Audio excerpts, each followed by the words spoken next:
Alright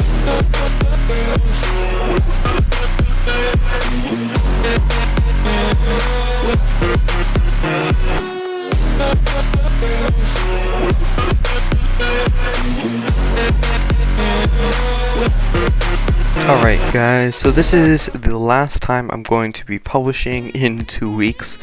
I announced it on the Discord server, so if you haven't already, make sure to join the Discord server because I'll be announcing when I get back and that sort of thing. So definitely make sure to join the Discord server, link in the description, subscribe, like the video if it helps, and yeah, so let's get on with the talking topics for today's episode. If you haven't already watched the first episode, I highly recommend you do. I will link it in the description, and I will also link it at the end of the video if you also want to watch it there. It's really good video, it explains a lot. You should definitely watch it if you haven't already, because it's very important to know what you're doing. So in today's episode, I'll be talking about layout, organization, what to trade, and pricing. And then in the final episode, episode 3, which will be coming, it's the next episode, I will be covering ProPass, publishing, not publishing if you don't have ProPass, how to get a lot of coins, how ProPass works, and then how to name your shop. So let's start with layout of your shop. So my shop down here, this is the shop that most of you guys used to know if you've been watching my channel for any duration of time. So I normally stream on this shop in this area sort of thing. And I mean, it served me well. It's a pretty good shop. You see I've got the signs here for all the different aisles. They're all labeled and organized. And I used to use this shop for quite a long time. Vending machines, there would be some up top and some on bottom. So if I go back, you can see for layout, definitely have everything you want people to buy or sell to you at the front, in their face when they spawn in. You want to make it easy to find, and even if, so you see I have watermelon seeds, sell or buy from players there, and then I also have it here. So you can have multiple machines with the same thing in it, nobody cares, but definitely anything you want to be traded a lot, definitely have it right in their face as soon as they spawn in. It's very, very important that you do, and that will get you the most sales for sure. So I have vending machines and I have watermelon seeds. I needed vending machines for expanding my current shop, and I needed watermelon seeds because I have a buyer for watermelon seeds, so that's very important. So another thing I want to talk about for layout is it's important that you don't have like 100 vending machines stacked on top of each other. Like you'll see a lot of shops have these 2 layers configuration, and that's because it's really easy to use, understand, and restock. Essentially what happens is if I go over to where I have all the other things, you'll see on top it's a buying from players, and on the bottom I'm selling to players, and that's very important. You want the top or the bottom, it doesn't matter, you can change it up however you want, but it's very useful to have the same type of machines right next to each other so that you can take the money out, and if it needs more, you just go into the top one, you take out the diamonds or whatever it is in there, and then you swap them into the one right below it. It's very simple, very quick and effective. I love how this works. It works really well. But a lot of shops, they also have like 5 different layers on them, and I'm like, what is the point of that? The problem with having so many layers is that it's kind of pointless. It's a waste of space because you're only people don't want to have to climb all the way up. You won't be able to see everything in the shop as easily.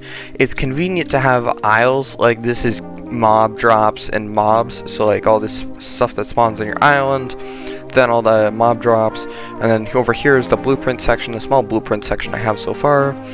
Over on the other side is all the weapons and tools section sort of thing, and then also have portals. I should probably move that somewhere else, but yeah, so this is weapons and tools. This is industrial, this is electrical, this is ore / ingots / materials like that. You get where I'm going with this. It's all organized as possible. Definitely do something like this for organization. Like just have aisles. If you have a bigger shop, that's important. If you don't, then definitely always make sure that you have the most important things right at spawn, right in their faces. I mean, it's not right in their face. Like, if you spawn in, you spawn back here, and then you can see it right away. It's the first thing they see, which is important. So anything you want them to buy and sell a lot, yeah, very important to have it up front. Just give me a moment while I advertise my shop a little bit more.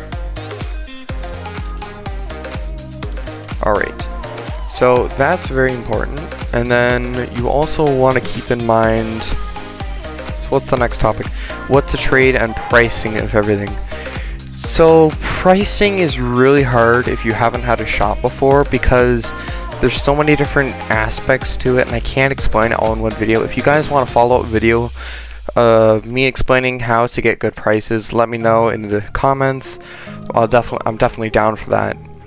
But basically, you gotta worry about competition in the prices.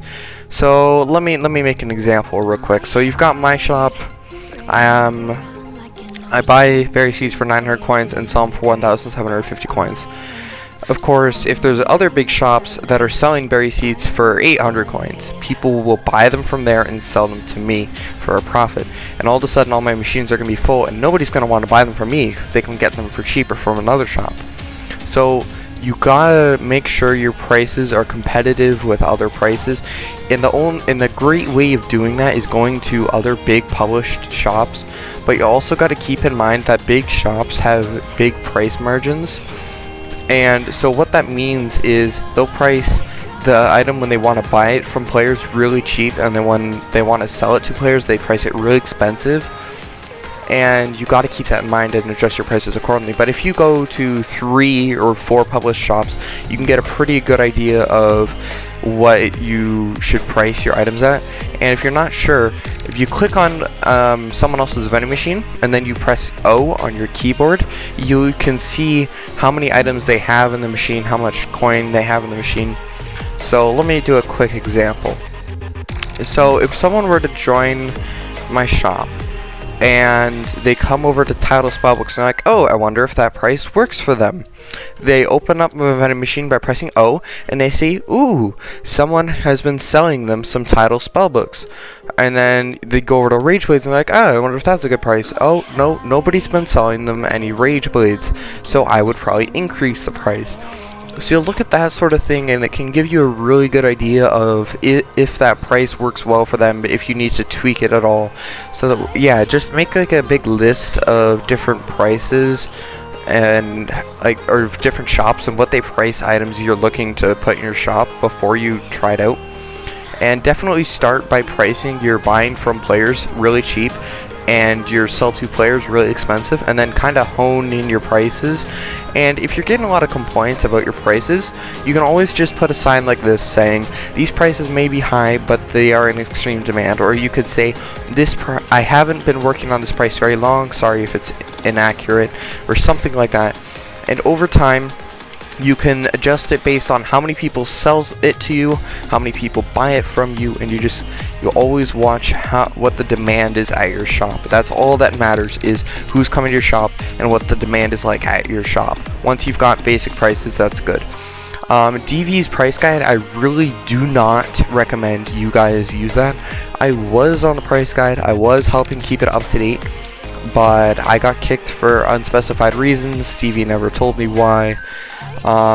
So I also know how bad and inaccurate it can be at times. I mean, there's a couple active users, but there's thousands of different prices, and the main problem is that it takes 2 people in order to get a price accurate, and there's no buy price and sell price. It's just one price that you have to adjust. And my main concern is, like I said, with 2 prices. So basically, let's say the price is 0 coins, and then I come along, I'm person A, and then there's person B that also has to adjust their price. So I'm person A, I come along, I decide to set my price to 1,000 coins. Well, the bot is going to say, okay, so the base price is 0, and then this one person set their price to 1,000 coins.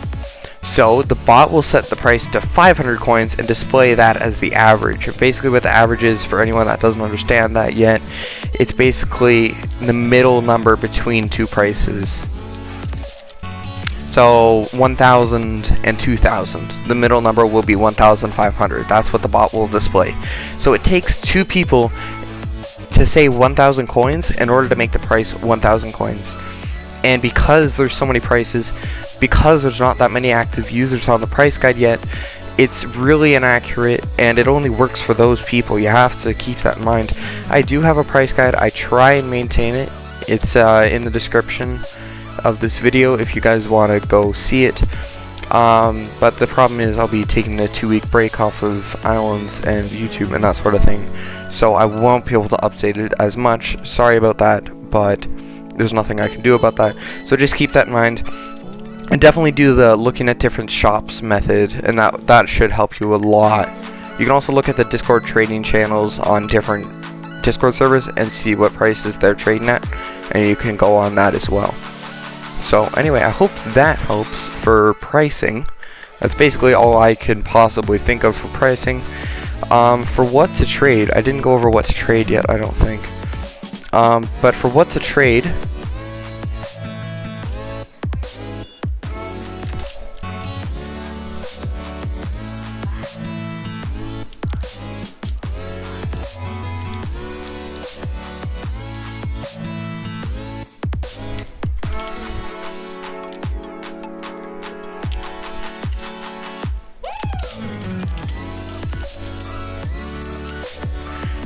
so for what to trade, I would say if you're a smaller shop, you gotta be careful, because if you're trading limited items or expensive items like the ruby staff and you get the price wrong, or the price changes all of a sudden, you'll be stuck with either too many items or you'll be buying them for too cheap and nobody will sell them. So you gotta be careful. For an entry-level shop, I would start out with berry seeds, very reliable, and some seasonal seeds probably, but be careful with seasonal seeds as the price does change. Keep in mind, if you're buying and selling seasonal crops / seeds, be very, very careful, because the price of the seasonal crops and seeds will go up when it's not that season anymore, and the price will go down when it is that season. So keep that in mind. Just, you'll have more stock at sometimes and less at other times. That's okay. Another thing to trade is like crystallized iron, not so much crystallized gold, but you can if you want. And if you're breeding flowers, sell flowers for a little bit cheaper than an average price. Anything you can make, definitely sell that in your shop. Anything that you can mass produce without any extra cost, then definitely do that, because that will be a great starting point for you, because you don't have to, it's not reselling items, you make your own supply. So say you have a massive conveyor farm or a massive steel rod farm, you sell those for profit. That will really help get you off the ground if you already have existing stuff like that.